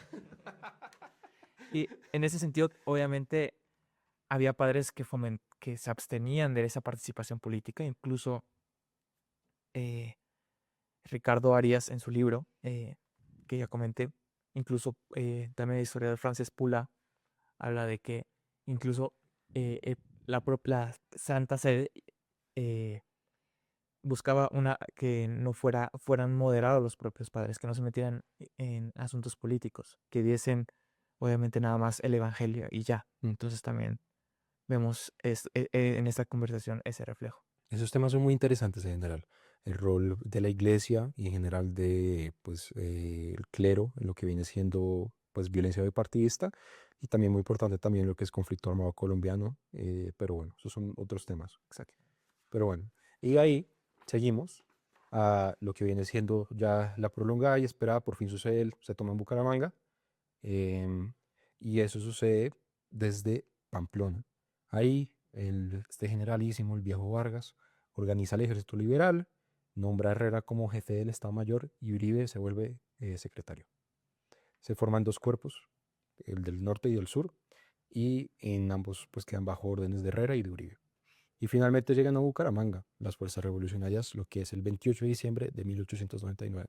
Los recibe una ciudad que no tiene fuerzas de gobierno que la resistan, ¿no? Huyeron. Sí, oyeron. Y acá es algo que critica muchísimo, muchísimo Grillo, y es la postura que empieza a tomar el general Santos de Inactividad. inactividad, ¿no? Y Pero dura bastante meses, meses. 2 meses casi. Santos, como pues se va a generar una hostilidad fuerte con el general Uribe, se van a vivir bastante, no opta por seguir o perseguir a estas desorganizadas tropas Hasta Bogotá. del conservadurismo, no. Él no las quiere perseguir ni en San Gil, ni en Gonzaga, ni en Soatá. Al contrario, lo que él dice es una postura muy efectiva, es sostengamos las tropas acá en Bucaramanga por lo menos 20 días Se refuerza. y organicemos, hágame el favor, el gobierno del Estado Soberano de Santander. Dios mío, ¿qué gobierno vas a organizar? O sea, bueno, Esperaban un cayón en Inglaterra que llegó además dañado. Además quería que dijo, no, falta otro más. Entonces era una espera continua de armamento, de ayuda extranjera que nunca llegó. nunca llegó y llegó cuando llegó, llegó en unas condiciones deplorables. Entonces, acá es pues duro porque en Bucaramanga, Grillo y Plano se termina enterando de que Carlos Ríos, su amigo, murió. Murió cuando empezó la campaña, cuando se intentaron tomar Bucaramanga por primera vez, a causa de unas heridas que sostuvo en noviembre, ¿no? Sí, se fracturan ambas piernas, creo. Es horrible. Lo terminan cuidando unas hermanas en una casa pues bastante pudiente en Sí, Bucaramanga y el hombre muere agonizando. Él piensa que la criada que lo estaba cuidando en esa casa era eso. era la aparición de su esposa, quien llegaba para despedirse de él. Pues, muy trágico. Y después de esto, vuelven a Cúcuta y en Cúcuta es lo que tú decías, la prolongada y eterna espera, desde febrero hasta el 23 de abril de 1900, ¿no? Año nuevo, vida nueva. Y obviamente, pues en ese tiempo se estaban reorganizando los conservadores que tenían Oye, todo el poder del Estado. y es que los critican mucho, es como mientras nosotros nos agrupamos, creamos un gobierno que realmente no tiene poder político ni real, ¿No? el enemigo se está fortaleciendo porque empiezan a llegar tropas que salen de refuerzo desde distintas regiones del país. Incluso dentro de Santander mismo los conservadores se organizan y llega Próspero Pinzón y se vuelve realmente la piedra en el zapato, sí, para el liberalismo, ¿no? Porque él no él va a empezar a perseguirlos de manera ya pues continua. Entonces Santos quiso esperar sobre todo varios puntos. Por esto, esa es como él justificó la razón de su espera en Cúcuta. El primero es ver cómo se desarrolla la revolución en otros puntos del país. Y Y como, pues, como puede ver, esperar meses para que llegue el mensaje al Cauca. sí, era pues una apuesta arriesgada que pues pagó una factura muy, muy cara. ¿Verdad? Y también están esperando lo que es la llegada del armamento que compró el señor Jones en Inglaterra. ¿Qué carajos compró este hombre? Compró un buque que habían bautizado como el Rayo, que tenía un cañón de dinamita en la parte frontal. Y también habían comprado pues una cantidad bastante grande de rifles, ¿no? Y también de rondas de munición desde Inglaterra. Estos llegaron desde Maracaibo, ¿no? Que casi que Qué milagro. meses después, pero llegaron, imagínate en el estado que llegaron, que se vieron forzados a buscar comprar cartuchos de Remington a las Antillas y también se vieron obligados a comprar arreglos de ropa para las tropas porque no tenían ropa medida, ¿no? Pedirle a la población que si podía hacerles uniforme. Sí, unas donaciones, unas contribuciones, ¿no? Y también, entre esas a la población, pues buscaron también que contribuyeran para asegurar víveres, como que podamos comer, y el pago del armamento que llegó en pésimo estado desde Inglaterra, aún estaban endeudados con los ingleses, ¿no? Entonces esa condición del liberalismo, en La lo que viene mejor opción, según él, fue esperar. sí, esperemos mientras el enemigo se refuerza. Y esto es criticado muchísimo por Grillo, muchísimo, casi que empieza a volverse el general Vargas como una figura antagónica, ¿no? Y lo complementa mucho Uribe, también que Uribe critica, bueno, no critica, pero empieza a dudar del general, pero igual tiene mucho respeto por él. por eso no actúa en contra de él ni hay una sesión, pero sí el propio Generalísimo sí empieza a tener una pequeña, pues no sé cómo decir, animadversión hacia Uribe, como Sí, por, por criticarlo, porque piensa que puede tomar el poder de la revolución. sí, puede tomar las riendas y lo puede desplazar. Y bueno, esas dudas, esos miedos lo llevaron a pues perder la guerra. Exactamente. Eh, ¿Dónde perdió la guerra? ya vamos para allá. Entonces, básicamente lo que termina sucediendo es, se encierran en Cúcuta, se fortalecen las tropas comandadas por Próspero Pinzón, los conservadores, y casi que los termina acercando. Sí. Los termina acercando. ¿Por qué? Porque se toman el páramo de Saturbán y eso les da una posición para controlar los caminos que van de Cúcuta hacia otras también regiones, a ciertos poblados, perdón, a ciertos poblados, y en general para no entrar como en una disquisición geográfica Sí. de Santander, de todo lo que, de todos los poblados, porque son muchísimos los que menciona Uribe, los terminan realmente acorralando. Y nada más queda pues o luchar o irse Sí, por caminos escabrosos. ¿qué es lo que terminó sucediendo, no? Ujú. Acá hay una frase que me pareció brillante, que refleja también el descontento y las condiciones también tan precarias en las que ya está el ejército del liberalismo, ¿no? Porque ante todo, pues ya están escasos de víveres, estar tanto tiempo en Cúcuta, están desmoralizados porque ven al enemigo fortaleciéndose día a día y no hacen nada al respecto, ven Enfermo. que se toman Saturbán, el páramo, y cercan los caminos de una posible huida, los dejan casi que incomunicados, aislados, y Vargas empieza a tener un empeño que es un delirio, pues calificado por Grillo, que es nos vamos a tomar Río Negro. O sea, ustedes se van a tomar el bastión del conservadurismo Sino las fuerzas, sin el ánimo. con nada. O sea, con tropas muertas de hambre, con desmoralizadas, con un enemigo fortalecido, nos vamos a tomar Río Negro. ¿Cuál era el objetivo principal? Pues según Aida Bello, pues esta historiadora, era poder encontrar en Río Negro haciendas muy ricas, las que pudieran nutrirse nuevamente de víveres, por lo menos para poder permanecer ahí 2 o 3 meses más, porque ya en Cúcuta la situación estaba jodida. Y cita a uno de los subalternos del ejército liberal. Como se nos acabó el plátano en Cúcuta, pasamos a la conquista de la yuca en Río Negro. Entonces la cosa se pone muy jodida. Se toman Saturbán y aparte de eso quedan aún más cercados porque se toman Betas, que es una posición que a los conservadores les termina asegurando el control sobre el desplazamiento de sus tropas entre Suratá a Río Negro, que justamente Vargas se quiere tomar Río Negro, ¿no? Ujú. Sí. Em, entonces realmente es una situación muy compleja. Es absurdo, digamos, el pensamiento. Obviamente empieza, eh, pues sí, como antes esa figura tan eórica termina, pues, falleciendo realmente la figura de Generalísimo Sí, por lo menos bajo el criterio de Grillo, sí. y termina como en cierto igual como, pues, esa crítica, pues, como habíamos dicho de San Clemente como viejo, que ya no, igual, este Generalísimo empieza ya como A replicar. a replicar y todo hacerlo ni desde el frente. Él estaba todo el día o en una casa, en una hacienda, en una hamaca, incluso él lo dice, perdiendo el tiempo. Sí, entonces lo que termina sucediendo, o todo esto lleva a lo que es el gran desastre de Palo Grande, ¿no? Que es Ujú. casi que el comienzo del fin Sí, de esta campaña del todavía Santander. faltan 2 años. Sí, pero esto es la campaña de Santander y Palo Negro es el gran desastre del liberalismo en la región, ¿no? Sí. Palo Negro fue pues un combate que duró 15 días. Grillo dice, jamás confíen en las cifras, como dijimos, que fue un casi que un encuentro disparejo de 1 contra 3, ¿no? Sí. 400 hombres del liberalismo contra aproximadamente 2.200 hombres del conservadurismo. No confíen en las cifras, es simplemente una Más piensan que hay una mayoría, obviamente, del ejército liberal. ajá, Mayoría no solo pues, en cuestión de en números, recursos, recursos, víveres, armamento, etcétera. tiempo. Sí, muchísimo. Entonces, finalmente, recordemos que el ejército conservador, cuando asume Palo Negro, pues es reforzado. Y son reforzados por contingentes que llegan desde varias partes del país. Sí. Antioquia, Cauca, Cundinamarca, Tolima, Pasto. Boyacá y también Santander, ¿no?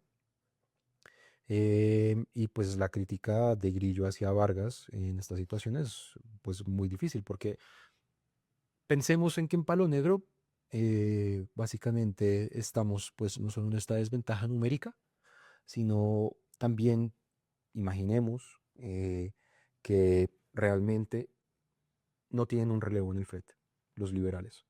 Son casi que, Lo que queda. es un frente que se mantiene activo las 24 horas del día por los liberales.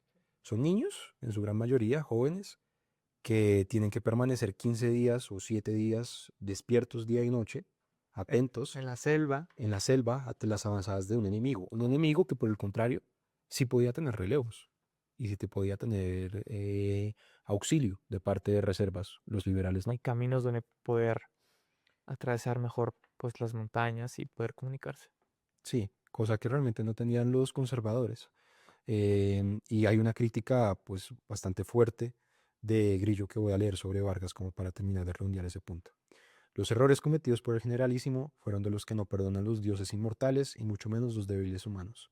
Ni reconoció el terreno donde iba a empeñarse la lucha, que es Palo Negro, ni colocó el parque en sitio conveniente, ni dispuso la operación de guerra desde el sitio donde se efectuaba. Los censuró porque dieron cargas vigorosas con soldados que sufrían conservándose siempre a la defensiva. Los censuró luego porque habían derramado sin provecho sangre liberal. Los motejó de indisciplinados después de haberlos visto poner todo empeño en la ejecución de un plan anárquico. Mi error, exclamó pues, Vargas durante un día delante de los varios oficiales, fue no haber conocido las posiciones de Palo Negro. Grillo dice lo siguiente. Al oír esta ingenua confesión, se agravó la tristeza que sentíamos. ¿Y cuál fue el gran costo humano de Palo Negro según Grillo? Grillo dice que del lado de los liberales, presuntamente, pues hubo 1.700 heridos y 1.000 muertos. Claramente infla muchísimo las cifras Sí, de obvio. muertos y heridos de los conservadores. Dice que aproximadamente sufrieron 1.600 bajas. Sí, como si fuera una batalla pírrica, pero realmente pues está Quién sabe realmente, ¿no? Ante la situación tan dispareja que narran, yo no creo que haya sido así, pero bueno. Y finalmente esta situación los termina desembocando a la huida por Ocaña, que es lo que, pues, cuando hablamos, llamamos como la larga marcha por la selva, ¿no? Ujú. Y acá tú tenías unas ideas muy bonitas sobre naturaleza, yo me acuerdo.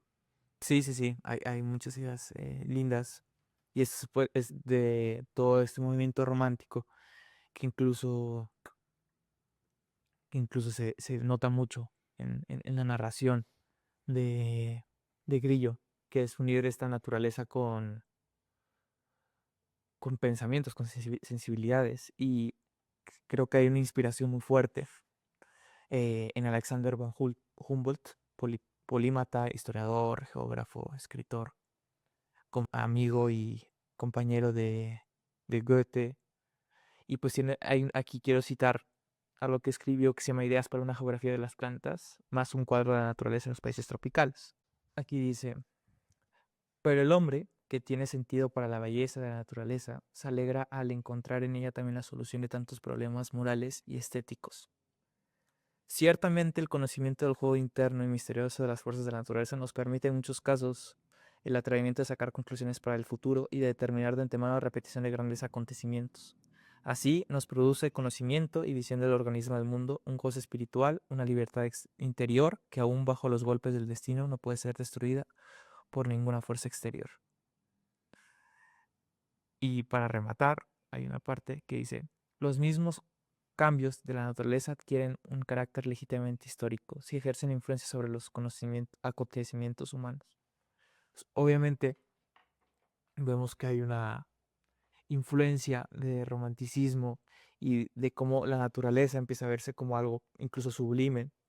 Empiezan a haber todos movimientos artísticos, si es la Universidad la Escuela de Hudson en Estados Unidos o Düsseldorf en Alemania, toda esa, la figura del orientalismo y vemos como la naturaleza contiene un espíritu, por decirlo, como cierta esencia. Y va a hacer muchas comparaciones, Grillo, sobre, sobre cómo se refleja, ¿cómo se dice? esos sentimientos que tiene él en la guerra con los sentimientos que puede tener también eh, la naturaleza. Entonces aquí, por ejemplo, hay una cita de Grillo al final del libro que dice, abro comillas, era una luna enfermiza, febricitante, con mareo, que se retorcía, una pupila acuosa, un ojo doliente, medio turbio, semejante al único que nos clavan ciertos mendigos cuando nos miran ironizando en sus recónditos. La luz de la luna bañó con infinita melancolía los caminos de la tierra amarilla, cubiertos de cadáveres, los matorrales de hojas ásperas, las rocas de una impasibilidad odiosa. Peralta trataba de no asociar la naturaleza al pensamiento de los hombres. La veía participar de sus odios y de sus amarguras. Las cosas reflejaban el alma de los combatientes y él analizaba en medio de cuadros espantosos en que la muerte pasaba con un vientecillo refrescante y la vida era un cálido hervir de la sangre. Entonces vemos, eh, digo mucho vemos, perdón. Deberíamos tener como acá una figurita, me parece que ahorita como una muletilla, Sí, donde pongamos cuál es la muletilla que yo uso y cuál es la que usa Jordan. Pues, me parece chévere. es como Sigue. utiliza la naturaleza de esa manera esta sublime que aparecen los sentimientos, todavía ese momento romántico. Es chistoso porque él está en esa transición entre romanticismo y modernismo que ahorita después trato también, porque no solo habla de esa manera romántica la naturaleza como glorificándola, obviamente, como algo bello y que expresa el sentimiento humano, como también lo vimos ahorita en la cita de Humboldt, pero también él desde su cientificismo y desde su crítica a, a lo salvaje también ve a la selva como algo impuro, como algo enfermizo. Mm. Él tiene varias citas en que habla de Incluso alude en varias de ellas a los conquistadores, ¿no? a los conquistadores, Conquistadores. pero tiene realmente un tono realmente crítico a lo que es la montaña. Por ejemplo, aquí dice, abro comillas, ¿quién podía tenerlo allí en los pantanos infectos bajo el dominio de las selvas crueles, abierta como una bóveda mortuoria? Incluso, pues, lo ve como si el calor que hay ahí fuera como algo realmente como si hubiera algo de intención de la naturaleza en hacerle mal a la humanidad. Aquí, en 2 páginas después, dice, abro comillas, un sol rabioso nos quema las carnes y en tanto el vaho húmedo de la tierra nos produce malestar inexplicable. Entonces vemos también esa diferencia en que lo que él hace es entre lo que es sano, que es las ciudades, Bogotá o Bucaramanga, que son ciudades sanas, modernas, bien organizadas, donde hay telégrafo, donde hay luz eléctrica en Bogotá, por ejemplo, y que eso es un símbolo de, ¿cómo se llama?, de civilización y progreso, mientras que todo lo que es la selva, la montaña, eh, es lo que vive el salvaje, donde viven los grupos indígenas, donde viven también los grupos afrodescendientes. Incluso me llama la atención que nótese que el lenguaje también en el que se refiere al enemigo los tildan de tropas guerrilleras, Sí, en muchos exacto. sentidos, ¿no? Y estas tropas guerrilleras que los asaltan en ese recorrido en las selvas de Ocaña, justamente ¿cuáles son? Son tropas del conservadurismo. Ujú, Pero me llama mucho la atención eso mismo, que es cómo cambia también el lenguaje, ¿no? ujú. Que él técnicamente es un alzado en armas, pero ante todo en varias ocasiones del libro llama a sus oponentes guerrilleros. Y Revolucionarios sobre todo ese énfasis en guerrilleros surge en la selva. en la selva. Y además de esa parte romántica, muy poética, también sale mucho la parte cientificista de él, de incluso como Uribe, e incluso parte Casi que me recuerda con mucho a Núñez. María Samper, ¿no? En Ajá, ciertas exacto. cuestiones, ¿no? En sus revoluciones. Y él tiene esa época también de lo que es el darwinismo social que hablamos con Núñez. Él también adquiere ¿Qué es darwinismo social? Porque seguramente hay gente que no sabe qué es eso. ¿Qué es? O sea, no tienes que hacer una... un darwinismo social. Sí, solo explica como muy brevemente qué es. Pues el darwinismo social, digamos, es una teoría que lo adquiere, es promovida por Galton, un científico, pero también por, no es Bentham, es Spencer, Herbert Spencer, en que hay la humanidad está dividida en razas y cada raza tiene una superioridad intelectual, moral, cultural. Entonces hay varios estados de civilización.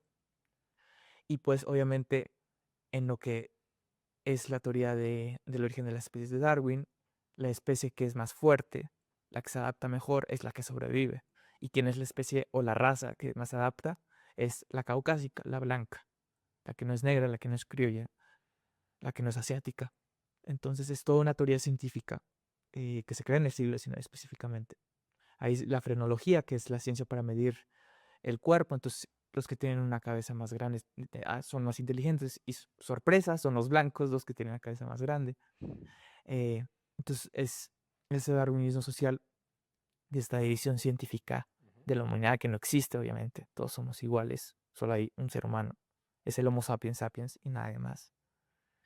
Entonces él va a tomar esta teoría darwinista y la aplica también a la naturaleza. Mm. Entonces tiene una visión romántica, pero también tiene una revisión científica. Y aquí hay una cita muy linda de él. Entonces abro comillas. Bejucos y lianas semejantes a cables marinos, potentes lazos con lo que los monstruos vegetativos atraen y se encadenan, taguas de follaje regordete y espinoso, arbustos vivaces agrupados en torno de las especies superiores, como en busca de arrimo al verso perseguido por la ambición de los más fuertes. Nacen, viven, combaten y mueren en el gran recinto de la selva. Sucumben los débiles sin gozar de los rayos del sol. Levantan sus copas orgullosas los fuertes, los dominadores. Pelean la batalla de la vida, tan triste, tan sorda, tan estrepitosa como las selvas humanas. Entonces, obviamente tiene ese doble rasgo entre el romanticismo y la época moderna. Entonces, yo creo que se utiliza mucho y pues obviamente toda la campaña en Santander y todos esos viajes que hemos comentado son en parte en la selva, parte a veces en ciertos pueblos, pero siempre está presente esa naturaleza que está tanto salvaje como controlada. Entonces se me hace algo muy lindo que trata Grillo En este apartado, en ¿no? ese apartado. Entonces, para seguir un poco la narración de los hechos, atraviesan la selva de Ocaña, ¿no? Ujú. Se demoran mucho tiempo en atravesarla y llegan finalmente al Magdalena, a la aldea de Los Ángeles. Bueno, por fortuna de ellos, la aldea estaba vacía, ¿no? Sí. Porque Ignacio Hoyos, seguramente familiar mío, porque yo tengo familia antioqueña, que es bueno, el caso, me van a caer encima. Huyó cuando se enteró que las tropas venían en huida desde Santander hacia allá. Y finalmente, pues el general Uribe ocupa Ocaña y el generalísimo Vargas ocupa, pues, este pueblo de Los Ángeles, ¿no? Pero esta es una situación muy difícil porque, como dijimos, están entre la espada y la pared, ¿no? La vía a Cúcuta fue bloqueada por el ejército de Próspero Pinzón y realmente están acorralados en la selva, o pues aún más lejos de su objetivo inicial, que es Bucaramanga, o tomarse Santander, ¿no? Em, y realmente, complementando lo que dices, las narraciones que hace Grillo sobre esa marcha son inhumanas. Son realmente soldados de capa caída que atraviesan un clima hostil, que son fatigados por el hambre y por unos sentimientos muy fuertes de fatiga y sobre todo de derrotados, o sea, derrotados, decaídos moralmente por la derrota que sufrieron en Palo Grande. Entonces, bajo ese sentido, lo que termina sucediendo después de esto es que eventualmente Cúcuta cae. Y 3 de agosto de 1900 también. Eh, Finalmente, aún más medidas desesperadas de parte de, pues, de los líderes militares del liberalismo y por órdenes de Vargas, por lo menos las tropas de Uribe, entre las que estaba Grillo, eh, pues tienen que marchar hacia Río Negro otra vez. Insistir en tomarse Río Negro cuando fracasó ya una primera vez. Por lo menos lo que es Uribe y las tropas de Soto marchan por el Cáchira hacia allá. Pero lo que me parece muy surreal es que hay otras tropas a las que las obligan a devolverse por la misma selva que les costó tanto tiempo transitar, que me parece una decisión absolutamente surreal. Sí. Pero bueno, o sea, por ejemplo, que fueron las huestes de Herrera, Leal, Sarmiento, volvieron a atravesar la selva de vuelta. Y obviamente muchos murieron. La gran mayoría murió o por enfermedades, entre esas la famosa fiebre amarilla, que se menciona Y la varias veces, viruela la viruela, y también Grillo alcanza a mencionar que varios incluso fueron víctimas de la fauna salvaje, de jaguar. de jaguares que los perseguían Sí. o los seguían a lo largo del recorrido ya viéndolos tan decaídos. Creo que ahí podemos también anotar en esta cosa de naturaleza eh, que haya grillo y que pues en mi historia, pues esto ya me dirán, pero pues en mi historia ambiental más que todo. eh, Muchas veces pensamos que los únicos actores pues en la guerra son los seres humanos, pero también vemos que hay otros seres no humanos, las enfermedades, la viruela, la fiebre amarilla, Como pues se narra también en las crónicas de la conquista. mosquitos, pulgas, garrapatas. No me acuerdo el libro, hay un libro muy, muy bueno que es sobre mosquitos de historia ambiental, que es importante su participación en el ámbito colonial, e incluso Diamond en su gran libro de acero, gérmenes y, ay, no me acuerdo bien, habla la mención de las enfermedades como un actor dentro de la historia. Entonces, como también estos otros agentes no humanos también participan y no sabemos si Y son definen de cierta y forma. definen en cierto sentido, obviamente, la guerra, porque pues, si no hubiera enfermedades, pues obviamente seguirían en pie. Sí. Entonces, todo este tipo de, sí, armas, gérmenes y acero, Ahí era, pam. exactamente.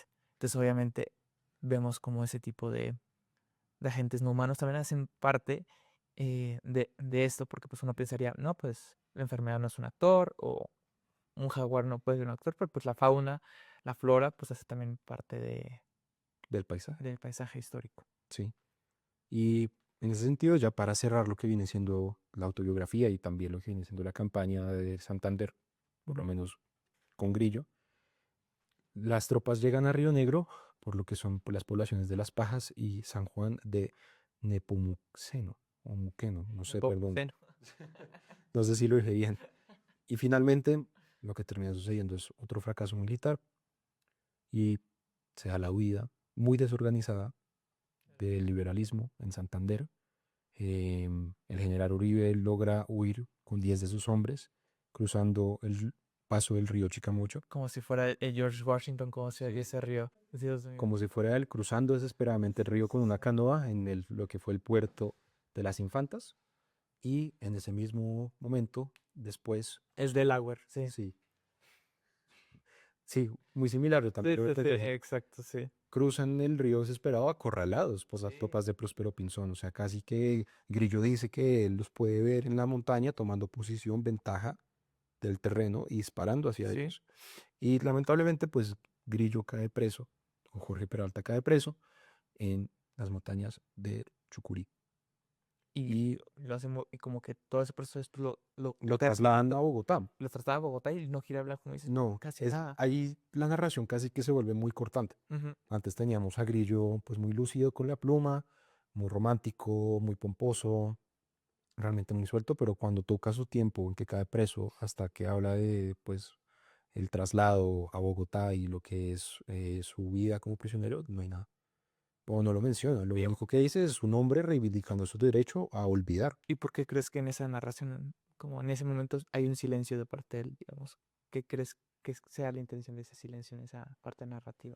Eh, yo creo que sobre todo es un silencio que hace ecos de derrota y sobre todo que termina reflejando lo que fue esos años seguramente en la vida de Maximiliano Grillo, porque termina llegando a Bogotá preso. Acuérdate que él menciona que en Bogotá hay un gran desfile Ujú. de las tropas conservadoras lideradas por Próspero Pinzón y que en el desfile militar está Grillo y varios prisioneros liberales, ¿no? Entonces yo creo que es el reflejo de una voluntad derrotada y el hecho de que haya elegido el silencio su tiempo en prisión, lo que también yo creo que es uno, un hombre reivindicando su derecho a olvidar, que es muy válido, y dos, al mismo tiempo, un hombre o un escritor que lo que termina haciendo es que la ausencia de las palabras también, en este caso, lo dice todo. Solo podemos preguntarnos qué habrá sido del tiempo de Max Grillo en prisión, quién sabe qué cosas vivió, no sabemos qué cosas pudo haber padecido, tampoco hay información que No. hable respecto de eso de su vida. Entonces realmente solo podemos casi que suponer qué fue lo que pasó en la vida de Maximiliano Grillo mientras estuvo preso acá pues por el Panóptico en Bogotá y qué habrá sido después cuando salió de prisión, ¿no? No No sabemos. sabemos, no hay información. Solo quedan las suposiciones de un hombre seguramente derrotado que buscó encontrar un nuevo sentido a raíz del triunfo de un régimen Y político. ahora salido pues decepcionado, pero también más moderado, como salió Uribe, pero también después decepcionado otra vez porque hay un moderado porque Sí, lo asesinan. porque asesinan a Uribe. Quién sabe, ¿no? Pero solo quedan las suposiciones y las preguntas que uno puede plantearse como historiador ante el silencio, ¿no? Exactamente. Es muy difícil historiar entre el silencio. Pero bueno, em, Ese es el relato general. ese es el relato general de Grillo. Había una pregunta que creo que me parece muy pertinente hacerte para cerrar, y es, ¿por qué te parece a ti por lo menos importante que hablemos de la Guerra de los Mil Días o por lo menos de este libro de Grillo a día de hoy? O sea, ¿por qué es importante que nosotros leamos o hablemos de Maximiliano Grillo y lo que vivió hoy en Colombia? O el mundo incluso. Yo creo que, pues obviamente, vemos en la actualidad, obviamente, pues vemos varias guerras activas, Sí. digamos, no solo hablando, por ejemplo, de, obviamente, Palestina, el genocidio que se está produciendo ahí, de Ucrania, eh, que son los grandes, pero también sigue el conflicto aquí en Colombia. Aunque haya habido un proceso de paz, pues obviamente eh, se ha agravado en ciertos sentidos, pues ciertas secciones como el Catatumbo, que ahorita actualmente está muy Una gran crisis, ¿no? De desplazamiento desplazamiento, eh, y una disputa territorial entre el Ejército de Liberación Nacional y pues las disidencias, y las nuevos FARC. actores como el Clan del Golfo. Entonces, obviamente, pues en cierto sentido tampoco aprendemos porque aunque dicen, no, es que la historia se repite, pues no. Incluso el mismo, la historia se repite, tiene un pasaje que anoté en una página, dice, la historia se repite. Y esto no es como de enseñar como tal, obviamente creo que es bueno manifestar las emociones que había en la guerra, porque pues casi siempre como criticamos como, eh, o criticamos como desde nuestra posición privilegiada de no estar en ese campo de batalla, no estar ahí. Pensamos que la guerra es como rápida, que se acaba, que no hay sufrimiento, que pues hablamos que es matar a un enemigo y ya, pero pues obviamente no, como tal hay emociones en la guerra. Mm. Yo creo que, y es algo que hace la historia misma, que es porque leer esto, yo creo porque al menos nos da más sensibilidad, en cierto sentido. Puede ser, no sé la escala, si 100, 1000, no sé en qué escala Y creemos. pues los escenarios son distintos. Los escenarios son distintos, pero creo que nos puede hacer más sensibles a lo que realmente alguien vive en la guerra, que Mm. no es algo que es eh, para nada agradable. Hay sufrimiento, hay crueldad, hay muerte, nadie tiene que morir, nadie tiene que ser asesinado por pensar distinto. Yo creo que es en estos contextos nacionales, en este contexto nacional e internacional, pues ver este tipo de relatos que tendrán obviamente eh, pues un tinte patriotero, liberal. Pues igual vemos en Grillo que tiene ese cambio de entró en la guerra pensando que iba a ser todo lindo, como las guerras napoleónicas que todo el día relata, pero ve que pues en ninguna guerra hay ideal, O vencedores. ni hay vencedores, digo, solo hay vencidos y hay gente inocente, mueren jóvenes. En la actualidad hay muchos jóvenes, todavía así de reclutamiento forzado de menores. Eh, Creo que es toda fuente primaria del pasado, todo relato nos ayuda a ser, siento que un poco más sensibles a la actualidad. No sé qué tú qué pienses. No, Posición. realmente iba a ser algo muy parecido a lo tuyo. Entonces, como para no ser redundantes en ese sentido, les queremos agradecer mucho por el tiempo que nos dedicaron. Esperemos que hayan podido volver a o aprender o percibir la Guerra de los Mil Días, lo que fue la campaña de Santander a través de pues, la subjetividad de Maximiliano Grillo. Les recomendamos mucho si quieren profundizar en el tema de la Guerra de los Mil Días, estos dos libros. Yo por mi lado recomiendo mucho este, que pues como había dicho es de Aida Martínez Carreño, La Guerra de los Mil Días, testimonios de sus protagonistas. Muy interesante. y profundiza mucho sobre este periodo particular que es la guerra en el Santander. Y acá Jordi había puesto Este es uno más tradicional de historiografía ya colombiana, que es Los guerrilleros de 900, que es de Carlos Eduardo Jaramillo, un gran historiador colombiano. Igual pondremos la bibliografía que anotamos o que no dijimos explícitamente. ahí la tienen en la descripción del video, pues para que la puedan investigar si quieren aprovechar y aprender más sobre la Guerra de los Mil Días. Los esperamos en este segundo capítulo que vamos a tener. Vamos a hablar de... Volvemos a las selvas, digamos, no cambiamos de espacio. Imagínense que tengan un suburbio blanco estadounidense, un intento en plena Amazonía brasileira. Eso existió, era un pueblo llamado Forlandia, creado por Henry Ford, como dice su propio nombre. Y pues vamos a ver qué es lo que sucedía en ese pequeño pueblo cauchero en el siglo XX. Y... ajá, hasta luego. Chao. Vicky, ponle.